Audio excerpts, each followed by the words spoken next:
Officer, we can go on to the next slide. Yeah, I'm ready. Let's go. Yes, sir. So just to kick things off, like I normally do before one of these OPD sessions, just want to put out a couple notes. So I want to thank everyone that's taking time out of their day to be here live.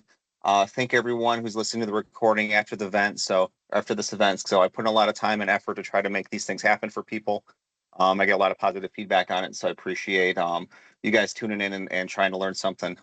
Be a little bit better officer as well. So very little updates on the team itself. I'm going to be focusing more on just improving the overall platform, refining it a little bit, as opposed to trying new things like I have been lately. So things might slow down in that regard for a little bit. But the overall, one of the major goals of this team is to combat negativity in the Army Reserve, and I think this is a perfect topic for that. So I think combating negativity by building a sense of community and consolidating resources is a good way to go, and it seems to be successful. Just a reminder, as a disclaimer for this MS team, it is an unofficial platform, so generally very good and reliable information coming from official sources, but it's still a 100% voluntary platform, therefore can be a little inconsistent at times. But there's still a strong passion behind the project for everyone involved. The next OPD after this one will be I got a typo on there, Major Monica Burry. She's the Joint Management Team Chief at HRC. That'll be on June 5th at 1900. And I'll publish those details for that event leading up to that event. She wanted me to clarify, too, that she's the team chief, but she has a fantastic team that behind her that kind of helps her out with a lot of that stuff. So she just wanted me to put that out there as well. But otherwise, heading into the OPD, Colonel Morris is the current brigade commander of the 83rd RTEC. He's actually going to be leaving command and retiring here soon. So I'm thankful that he's taking time out of his day to help lead a session like this right before he heads off into retirement. So I'll say that the RTEC is hands down the most positive work environment I've ever been in. I think it has a very strong and positive culture, and I think nowhere is 100% perfect, but there's some clear, obvious care and effort in ensuring that things stay positive at the RTEC. And I think a lot of that you have to contribute to Colonel Morris and a lot of the other senior leaders here at the RTEC. So having said all that, sir, I'll hand it over to you if you want to get into your slides here. Yeah, appreciate it, James. Just to jump on what James said, thanks for joining in tonight. And those that are listening to the recording at a later time, appreciate you taking the time to go through this. So we're going to jump right into it. Just show you the agenda. This is kind of the topics that we're going to talk about. And, I'm hoping that this is going to kind of be an interactive OPD session. Smaller group tonight, that's okay. It might make it more personable, and everyone will have a chance to weigh in as we go through some of these questions and some of these topics. You can see the first two questions, really, the causes of the poor command climate and how can that affect your unit, are really where I'm interested to hear the feedback from the group. But overall, command climate it's a complex issue, right? It's a complex topic, and there's different reasons for that. But every unit is different. Every unit has their own unique challenges. All the soldiers are different. They come from different backgrounds. The people come with varying levels of competency. Different experiences from the command. So all of this matters. All this makes a big difference in the command climate of an organization. But I can tell you that having been in the military for a few years now and having the opportunity to lead organizations at every level, a poor command climate is one of the things, and one of the biggest things that will ruin your organization. It can impact morale, retention, readiness, all of those things. Can be directly tied back to the command climate. And of course, commanders and leaders, we look to them to be the one that help create the positive climate. And it's very important that they do, but it's also, you can't do it all by yourself, right? You have to have buy-in from your team. And once you have that buy-in, it's easy to get that climate, kind of spread out throughout your organization. But as we go through this agenda, the one thing that kind of is interwoven into all the things that we're going to talk about is caring about your soldiers, and not just in word, but in deed. So if you care about your soldiers, you show the soldiers that you care about them. All the underlying things are going to take care of themselves. And there's so many different ways that you can do that, but show the soldiers that you care about them. And we'll talk about some of those as we go along. But with that, so we'll talk about 10 factors. This is from the Center of Army Leadership. They have 10 factors that they say affect the climate, we'll talk about them, and then some of the strategies and techniques to improve. And again, like I mentioned, I would like for this to be interactive, so please jump in if you have any questions or any thoughts on anything as we go along. I certainly don't claim to be an expert in creating a positive climate, but I know what works and I know what doesn't work. I know the areas where I've failed and the areas where I've done okay through the years. So with that, we'll jump down to the first item on the agenda, which is an introduction. So as promoted him, but as Captain Brenzer just mentioned, I am the current commander of the 83rd RTEC. I've been in command now for almost 2 years. We'll be changing out command here in a couple of weeks. Great assignment. But just to give you an idea of where I'm from, born in Virginia, moved early to Alabama when I was just a toddler, and I grew up in Florence, Alabama. Currently live on Fort Knox, Kentucky. I'm an AGR soldier. I'm not sure if I said that yet, but I'm an AGR soldier. Married to my beautiful wife, Stacy. We just had our 30-year wedding anniversary last week. And I've got 2 children, 2 grown children, 26 and 22. They're grown physically. I don't know that they're grown mentally, but that's another challenge. Anyway, career highlights. So I was commissioned out of ROTC in 1996, University of North Alabama. I spent a couple of years, a little over 2 years as a typical Army reservist, a drilling reservist with an engineer company, and then went into the AGR program as a lieutenant, and has spent the remainder of my career as an AGR. You can see the key positions that I've held. None of these should be surprising. I've held most of the key development positions that you would expect someone to have held as they've gone through the ranks. Had a couple of assignments for broadening assignments. One was the Deputy Defense Coordinating Officer with Army North. We worked directly with FEMA for some disaster relief operations. And the other one, I spent a little time as a legislative liaison for the 81st RD, which is another great assignment where you get to kind of step outside of the typical Army Reserve role and learn how things work outside of the Army. So that's a little bit about me. And with that, we're going to move on. So I'll give you a second to look at the cartoon there. You know, a little bit of levity. Obviously, it's just that. It's a joke, right? No, you're not a bad commander. Sometimes you do things that don't make sense, and the soldiers will tell you. But it's important to be able to be retrospective, look in on yourself and say, hey, what am I doing wrong? What could I do better? And I think events like this where we can talk about them is important. So this is one of the questions that I want some input from the field. But before I do, I just want to talk quickly about, you know, how do you determine the climate of your organization? There's many different ways, right? Obviously, we have the DOC survey, and used to be called the Command Climate Survey. I'm sure you're all familiar with that. Command Climate Survey used to be within the first 90 days of your command, and then annually after that. They've kind of changed the timeline on that. Now we do it every year in the fall. But it's important, if you are in a command position now, or you're going into a command position, take a look at the last DOC survey that your organization completed. You can see the areas where you know that you need to improve. Obviously, some of those you're just going to get unhappy soldiers that are just talking about their unhappiness. But you can pick up on trends and see where some of the biggest holes in your swing are. Obviously, you can also get a sense of your command climate from your staff. So I rely very heavily on my special staff, my chaplain, my MEO, and my SARC. You know, they are the eyes and ears for the commander when it comes to the special programs, and they go talk to soldiers all the time. So they come back to me. We have weekly engagements, and they kind of give me a good sense of what's going on in the organization and how the climate's doing.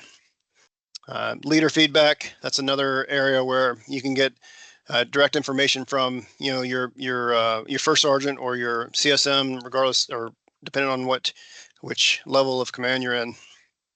But your platoon leaders, your platoon sergeants, your company commanders, they'll tell you they get some good feedback from the soldiers as they're going through their day-to-day operations. And one final one, soldier feedback, right? So make yourself approachable. If you are a leader that is approachable and you walk around and you talk to your soldiers, soldiers are going to tell you. They're going to tell you what's going on, what's good and what's bad. It may take them a little bit to warm up to you, but once they know that you really care about what they're saying, they're going to let you know, and it's a good way to get a good sense of your climate. All right, so enough about that. Let's go ahead and jump right into this first question. So anybody online got any feedback on some causes of a poor climate in your organization or in your previous organizations?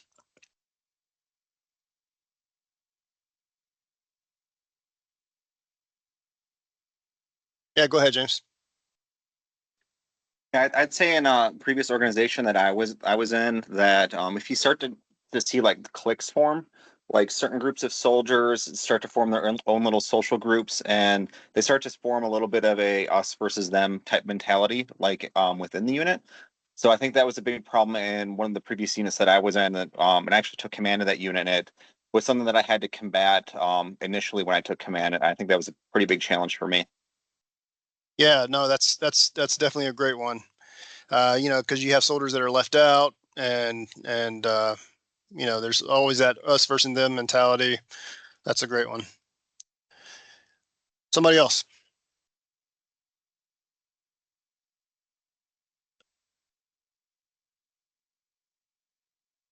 Okay, this is going to be a real boring hour if I'm the only one talking. Yeah. I see a couple in the chat, sir. So Major Fong is saying that a failure to uphold standards is one.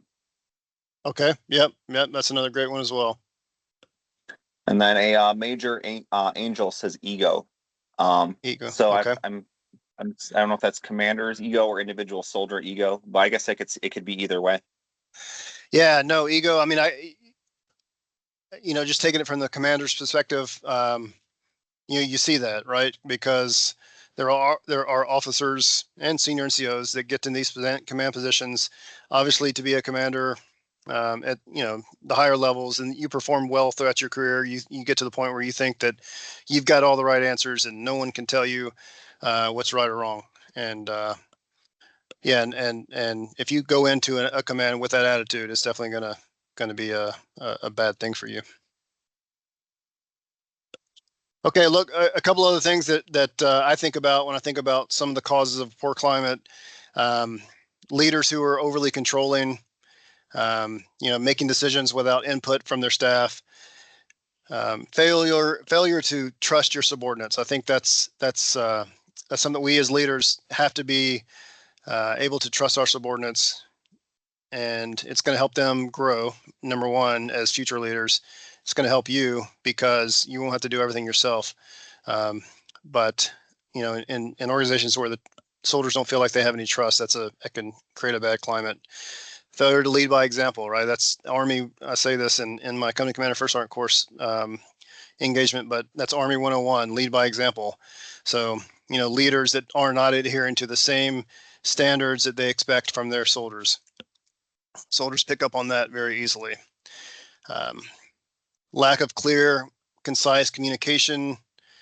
Leaders setting unrealistic goals. Lack of recognition for jobs that are well done, right? So those are that's definitely something that we want to look out for.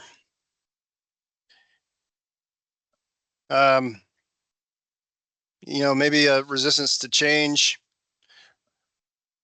or leaders that are slow to make decisions, lack of team building.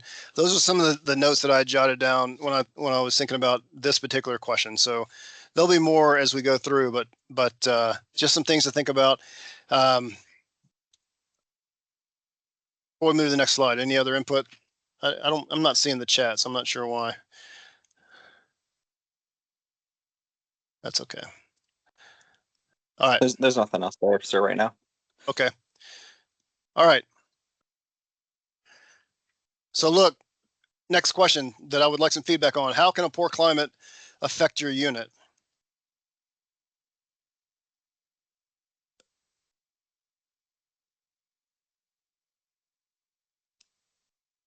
So, sir, I'd say like when you have the poor climate, it's going to erode trust, and then it's kind of like a snowball effect once that starts to happen. Once the trust starts to go away, then people will start to doubt if they want to be a part of the organization or if they want to contribute, if they want to even be involved. So then that's overall going to affect the operational effectiveness of the unit itself. Just not having that buy-in from the individual soldiers will start to diminish. Yeah, that's excellent. Yeah, so you start running into retention issues. Soldiers aren't motivated. They don't come to BA. You start having non-participant issues. All of the things that kind of snowball, like you said. Um, that's definitely an outcome of the poor climate. What else?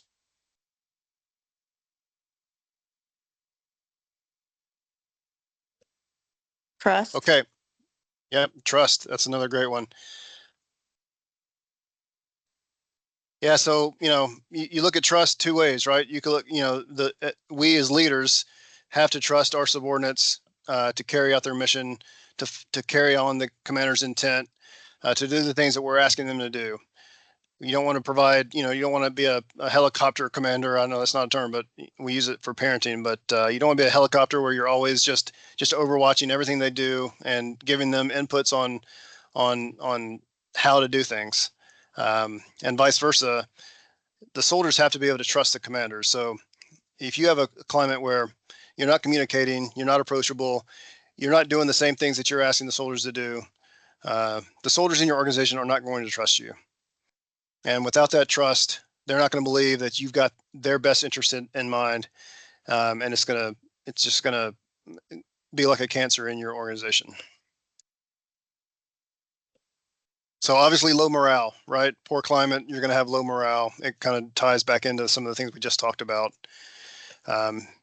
You could have increased conflicts, more tension between groups of people, or maybe even just individuals. Major Fong in the chat put that there's a loss of excitement and motivation. So soldiers are just showing up so they don't get fined. That's a Marshawn Lynch reference. And then communication failures and breakdowns in training, esprit de corps, things like that. So that kind of makes me think too with the showing up comment. Like if they're just kind of going through the motions on a lot of different things, being in the army can be dangerous at times. So that kind of raises some safety concerns there, I would think about too, if they're just kind of on automation. Yeah, for sure. Those are all great points. All great points. All right. So anything else?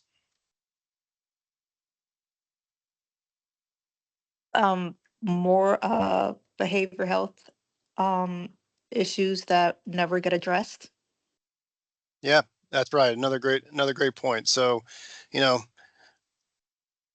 soldiers, like I mentioned this very early, soldiers come from all different backgrounds, all different experiences, and the way they handle stress is different. And if they're coming from one poor climate into another poor climate, it could exacerbate issues that they've already had, or they could be having issues at home, or they could be, they could just have some other mental trauma that they're dealing with, and having a poor climate is just going to exacerbate that. And that's one soldier that obviously we pray that nothing ever happens where they take their own life or whatever, but just having a soldier in that situation is going to be, it'd be unfortunate for us. So yeah, that's another great point.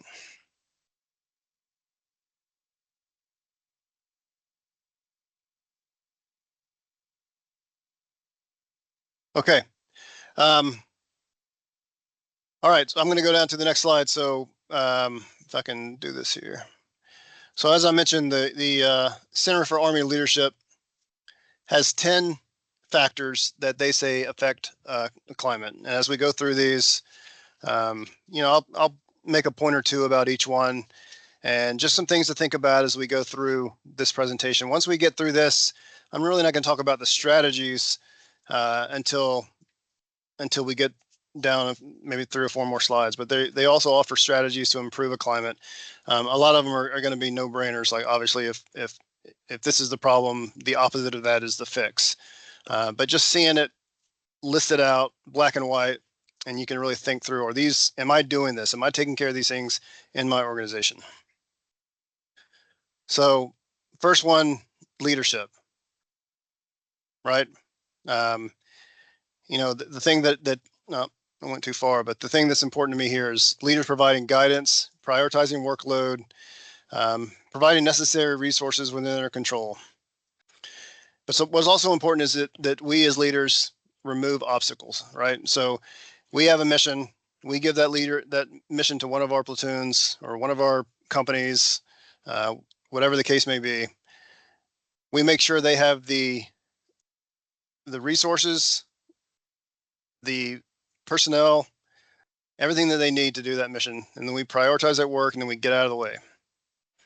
If we're doing that, that's gonna do a lot of things that we've talked about already. It's gonna build trust. It's gonna give them the opportunity to develop themselves. It's pretty critical.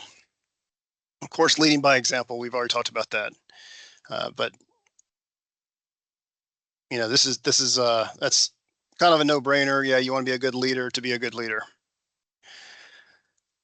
Communication is obviously something that it's a simple thing to say is a problem, but sometimes it's not a simple thing to fix. And if you have clear communication, a lot of these issues will be resolved as well. And it's not just you communicating necessarily to your subordinate leaders. It's being able to listen to your subordinate leaders, or even your subordinate soldiers. Those E2s and E3s. Encourage them to provide honest and candid communication back up the chain of command, and you'll get a real feel for what's going on in your organization. In an organization where the climate is good, the members are going to feel comfortable coming to their leadership, raising concerns, and providing reasonable solutions. If they're not comfortable, it's a bad climate. They're going to go do the task half-assed or half-hearted and complain about it, and just leave, go home, and be grumpy about their experience over the weekend.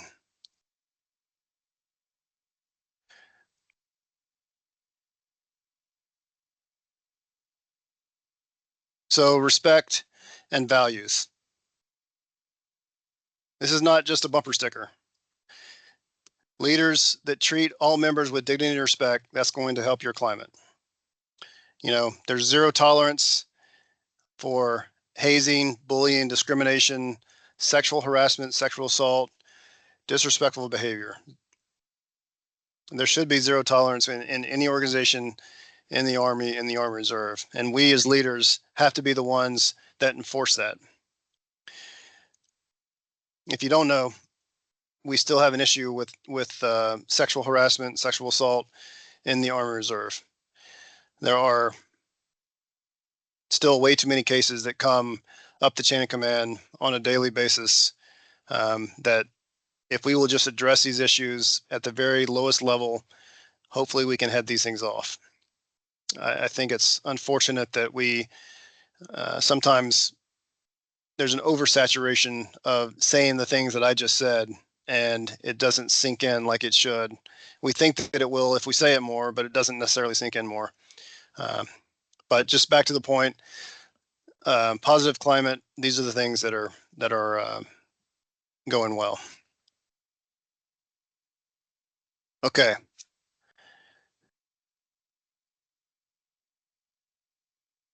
Let's see here. So team cohesion. Members exhibit a willingness to work together, right? So you don't have the cliques, things like that we talked about earlier. Leaders are encouraging teamwork. We're building teams. We're giving opportunities for teams to work together, to come up with with innovative solutions to problems.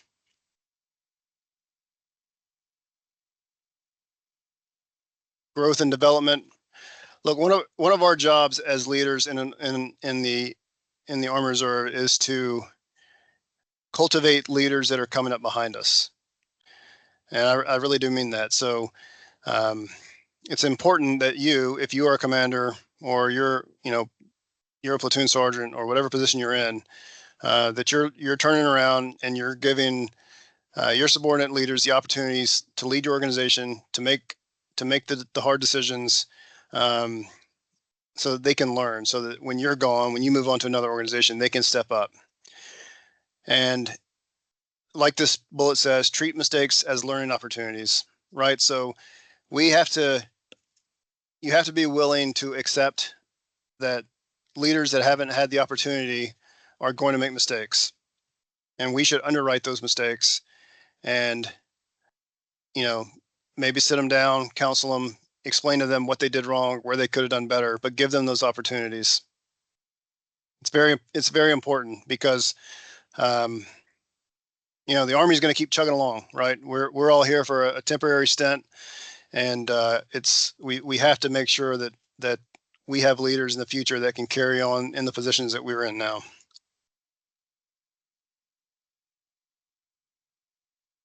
Innovation and adaptability, man. Look, we have some brilliant soldiers in our organization. We have young soldiers that have master's degrees. We have young soldiers that have PhDs, and whatever decisions they made on their military career, they've decided they're gonna they want to stay in the organization at a junior level or whatever. But that doesn't mean that they don't have innovative ideas that we can pull from. So in a positive climate, we as leaders are going to foster that innovation and be willing to listen to these young soldiers when they have innovative solutions to problems. And if we've shown that we trust them and that we value what they have to say, they're going to be more willing to come and talk to us about the things.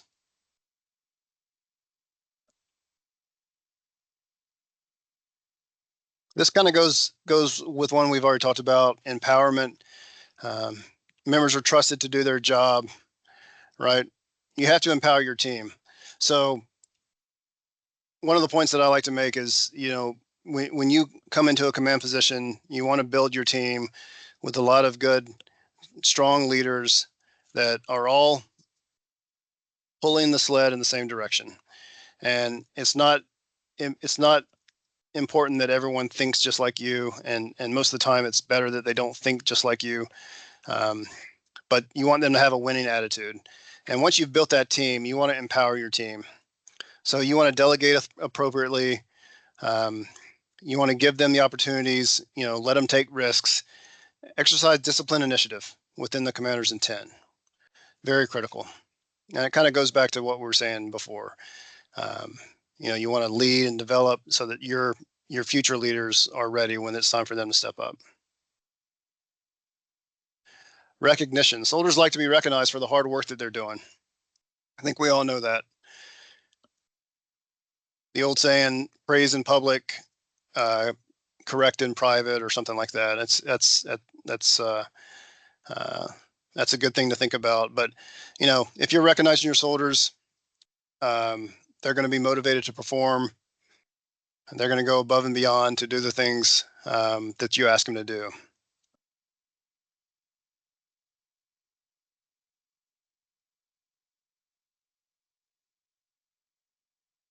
Order and discipline. Right. So again, we're talking about factors that affect the climate. These are things that are going well. So members hold each other accountable and enforce standards consistently. So leaders are going to hold everyone to the same standard. I will say that as a commander, as a leader, yes, we want to hold everyone to the same standard, but you always have to remember the human element in every situation. Have some empathy for your soldiers. Sometimes they could be going through situations that are affecting the way they operate or affecting the way they think, act, or speak. Just be cognizant of that. If you know your soldiers and you get to know your soldiers well, you can pick up on the things when they're struggling with things, and it'll help. It'll help that situation. And then finally, fairness. Right, so we're providing work assignments, opportunities, and advancements based on performance and abilities, not unrelated factors. So, good old boy system. Awarding those that you're closest with, or that that you go golfing with, or whatnot. That's a bad look for a leader, right? So, you want to make sure that everyone has the same opportunities, and you give everyone the same opportunities. All right, so those are the 10 from the from the center of Army leadership. Any thoughts on those 10? Anything you don't agree with, or you think that should be added as part of the Big 10?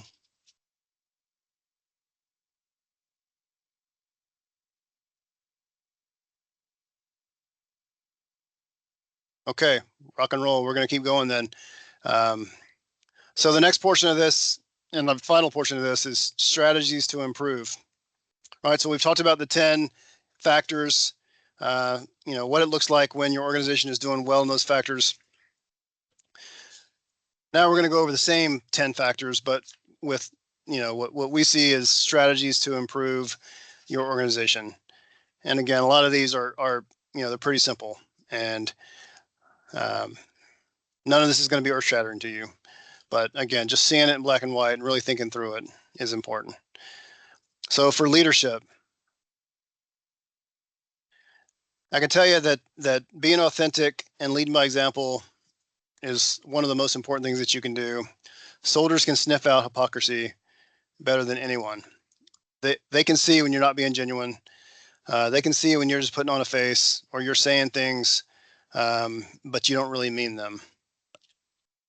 So be authentic. Build your own self-awareness. That's part of this conversation that we've had. Be self-aware. Know that, hey, I'm not perfect. Be humble enough to accept feedback from subordinates that you might not like to hear. Sometimes it's hard to hear that you're not doing things the best way or the right way. But it's good to be aware of that.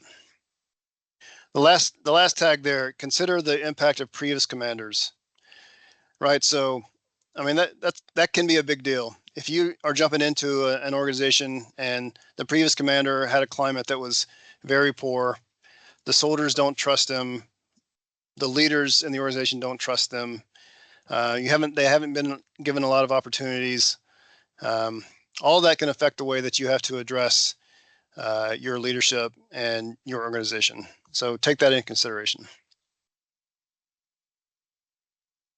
Communication, again, number one thing. Encourage open and candid communication.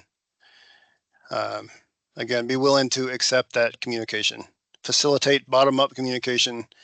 And then most importantly, act on information and receive feedback. So if you are asking soldiers for feedback on whatever the situation is, whatever the topic of the operation is, and you ask for feedback, but you never take any of their feedback and you never change any of the way that you're doing things, eventually they're just going to quit. They're just going to quit telling you things. They're going to say, it doesn't matter. None of this matters anyway. They're not going to do anything about it. So act on information if you can. Obviously, you have to consider your left and right limits on how you're doing your operation, but if it's something that you can change that makes sense, sometimes a quick win helps out quite a bit. Respect and values. Don't know how much more we can say about that, but set the example, model the Army values, and treat members with dignity and respect. Even if you are in a counseling with someone, I'm sure we've all been in counselings where it's very uncomfortable. The soldier you're counseling may be combative with you. They may say things that you, think are very disrespectful to you, but you have to maintain that composure. and you have to treat everyone with dignity and respect.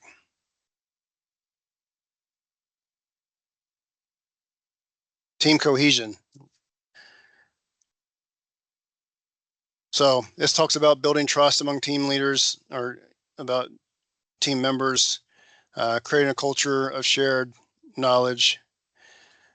But do the things that you say you're going to do. An interesting thing here: effectively harness conflict. Right. So there's going to be conflict in your organization, and sometimes conflict's not always bad, obviously, because having differing opinions is a good way to get innovative ideas. And you just have to harness it so that it doesn't create a situation that you can't come back from. But again, we don't want everyone to think the same, but you have to be able to manage it. Of course, celebrate team accomplishments. Build in some competitiveness between your platoons or your squads. Who's going to have the best ACFT score, collective ACFT score for the next rotation, or who can get their their supply cage clean out the fastest, whatever the situation is. But celebrate those accomplishments and kind of build some competition that'll help with the team cohesion. Growth and development.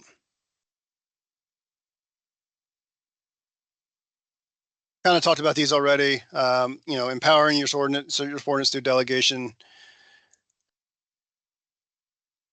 Discuss career goals with each subordinate regularly. So when you are doing your quarterly counselings, and if you're not doing your quarterly counselings, try to do your quarterly counselings. It's hard to do. It takes a lot of time. It's critical that you do it. We suck at it as a group. I can tell you, I suck at it. It's something that I wish I did a better job on. But it's a good opportunity to talk to your leaders about what their career goals are, where they are in their career goals, and maybe they're in their personal life, about their families. Just get to know them and show them that you care.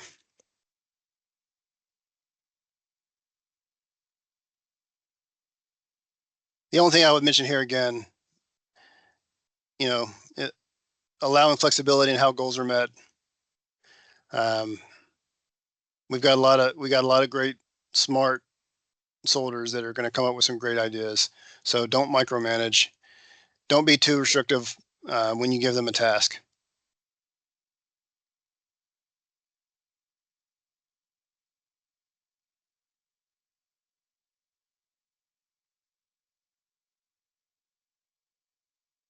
Okay. Yeah, this is kind of redundant of what we've talked about already, but continue to delegate, provide constructive feedback, and then, recognize your soldiers, acknowledge organization members' achievements in front of the formation, tell them the good things that they've done. They'll be proud of it. You'll be proud of them. It'll show that you appreciate the work that they do.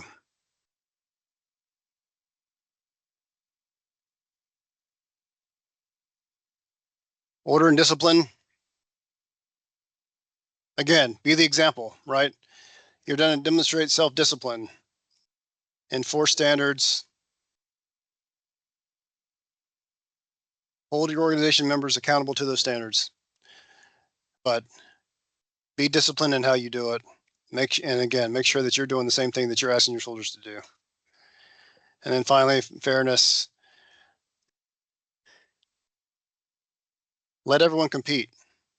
Let everyone compete for the same prize, whether it's a air assault school, airborne school, or some other career opportunity. Everyone should have the opportunity to compete.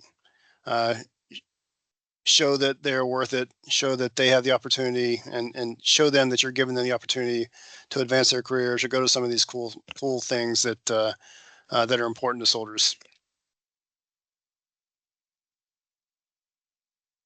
All right, so hey, those are the strategies for the 10 factors that the Army has for command climate. Any thoughts on any of those, or anything again that you think would be important to add on to this?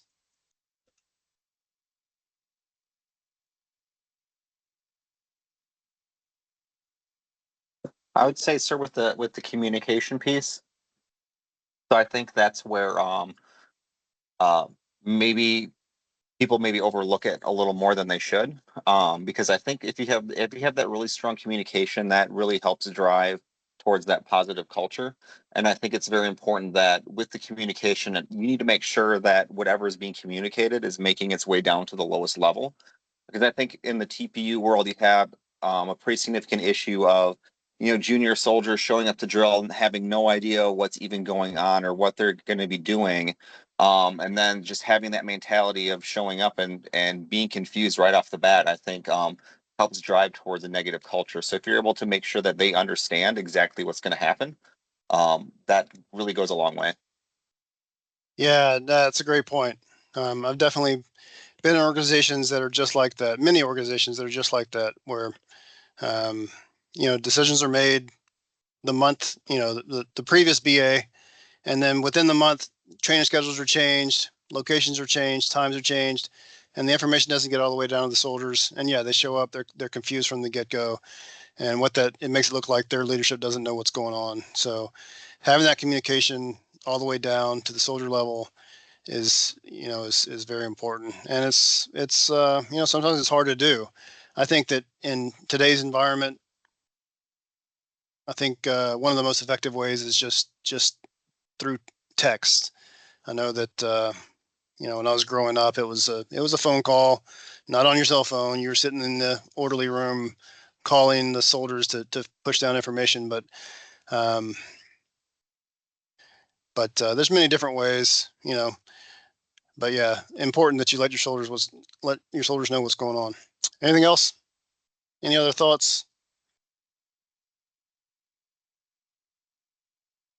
Major Fung did put in the chat that one additional factor that he thinks could affect climate is focusing on the mission. So making sure that every soldier within the unit understands the mission, they understand what that big picture is. So then that kind of helps people start working in the same direction towards that common objective.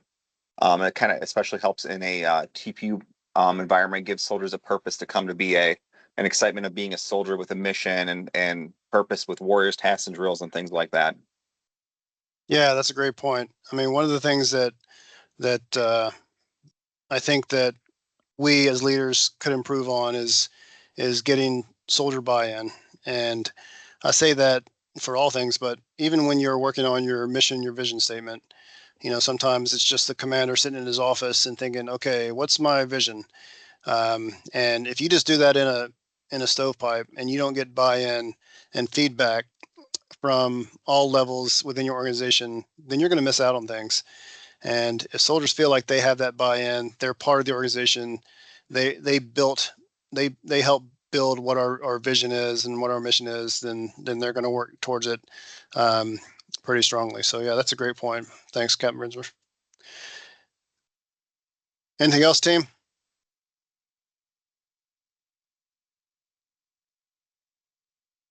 Okay, hearing nothing. Hey, I just want to go just real quick. So resources, where you can pull information on command climate.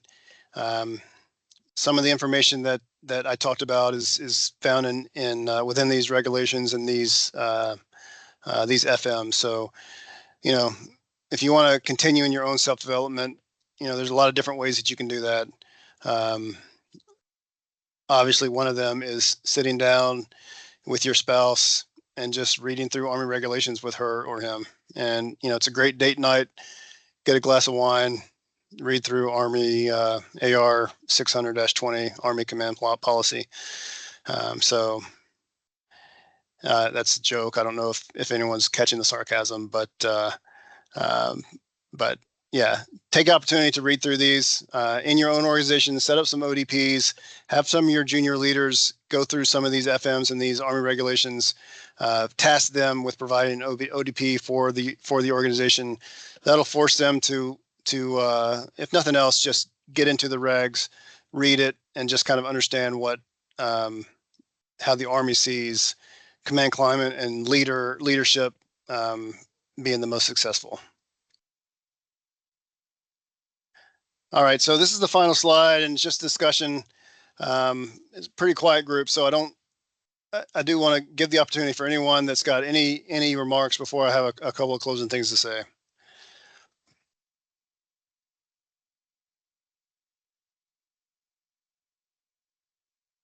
anyone else has a microphone, you're welcome to chime in. But I'll just throw out. I have a couple questions that I kind of came up with during this, sir. Sure. So let's say hypothetically, like you're a junior officer and you're on a staff, and you're in an organization and you know that the climate's poor and it's not very positive. How would you recommend that an officer in a situation like that kind of addresses that to try to make things a little more positive? Okay.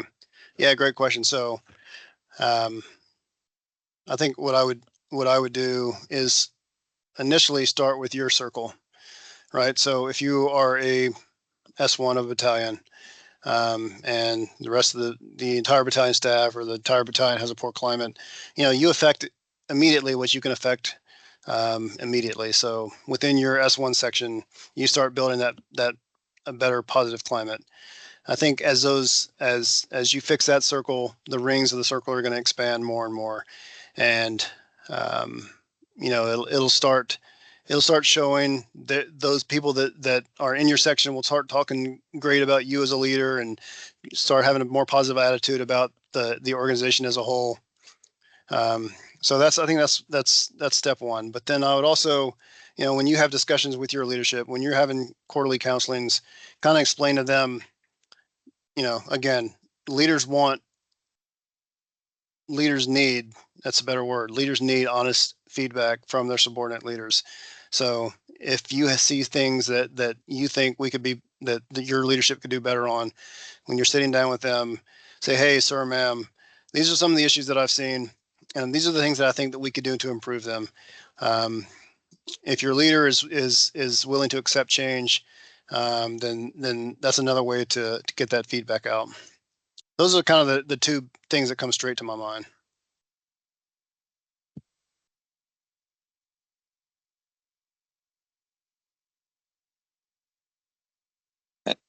Anyone else have any questions or anything they want to put out there?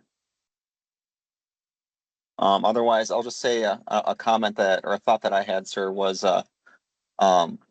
I think another thing that can lead to a poor culture is if you have specific individuals that feel like disenfranchised, and that could be for a lot of different reasons. Maybe they have something going on in their personal life, or they don't feel valued within the organization.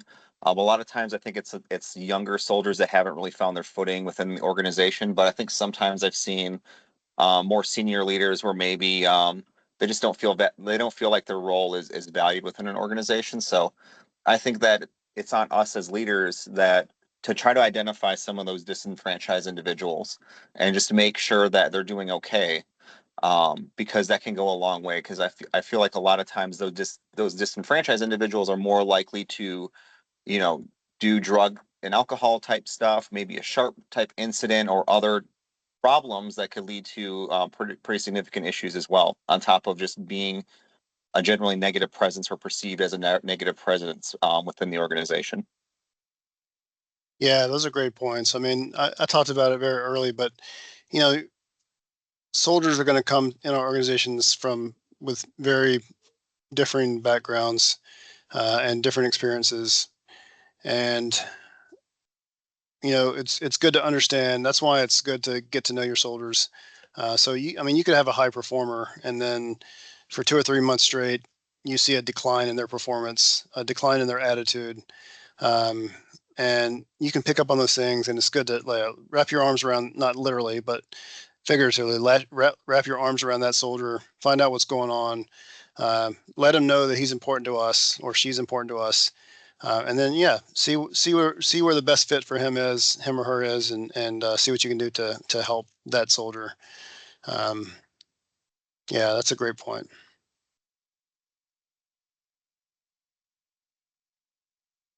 All right. Anything else? All right, I'm going to close out here. A couple of things. First, I appreciate the opportunity, James, to jump on here. I know that not a big crowd, not a lot of conversation. That's okay. This is very important. Command climate is a topic that is near and dear to me as a commander. It's something that each command that I've been in and through my career, I've tried to increase the attitude of the soldier, or increase the a positive increase to the attitude and how we run an organization. So a lot of these things hit very hard to me. And again, there's things that I've done well. There's things that I haven't done well. Definitely things that we all can improve on, because there's nobody that's perfect and makes all the right decisions all the time. But it's all important to be, again, be self-reflective. Think about what you do as a leader and how you can improve your organization, and just make an effort. Make an effort. Soldiers will know that you're making an effort.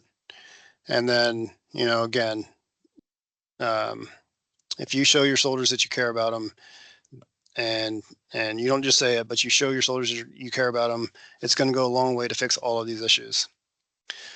So, hey, for everybody that's on, thanks for taking the time tonight. I really do appreciate it. It says a lot about you and your character that you're taking time out of your busy schedule to at least listen to what we have to say, and think about how you can improve yourself and how you can improve your organization. And then I will say, thanks to your families for being there to support you as you continue on your journey as a soldier within our organization. We as soldiers can't do anything that we do without the love and support of our families. So from me to them, thank you for everything that they do for us. And with that, James, that's all I've got. I'm going to end it here unless there's any alibis.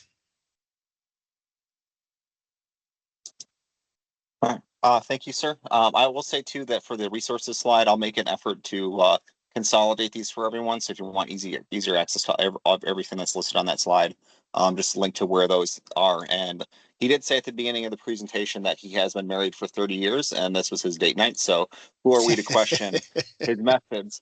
It seems to work for him. So perhaps That's reading right. Army regulation on date night is a good move. So, but I just want to say thanks again, sir. And all right. I appreciate it. All right. Thanks, team. Out here.